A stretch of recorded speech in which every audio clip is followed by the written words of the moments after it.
it's Miss Solari here. Thank you for joining me here at Library Land, and thanks for joining me for this episode of Spring into STEM. So this week we're going to do something a little bit different. We're going to do an experiment with candy.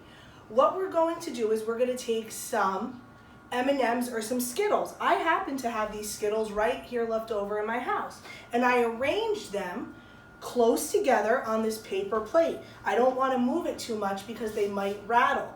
What you have to do is you could arrange it in any pattern you like. And you have to make sure that they're touching or as close together as possible.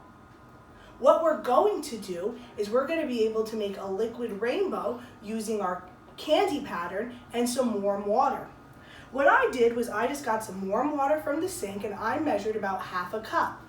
I'm going to slowly pour it into my dish to cover the candy, and then hopefully we'll get our reaction. Let's try this out.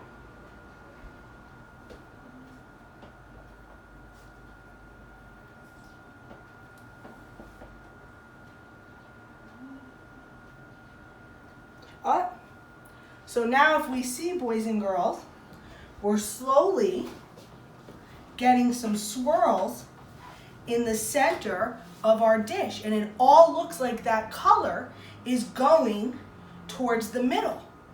This in science is what we call the process of osmosis, when something of higher concentration wants to move to an area of lower concentration. Look at that, isn't it so beautiful? I'm really impressed and mesmerized. This is a great way to combine art and science and to make a really beautiful pattern.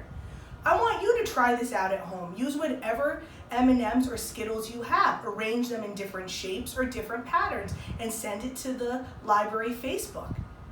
Wow, ladies and gentlemen, look at our final product. Osmosis and work. We have a beautiful liquid rainbow. I can't wait to see your liquid rainbows using osmosis. This is Miss Solari signing off from Library Land. Bye-bye.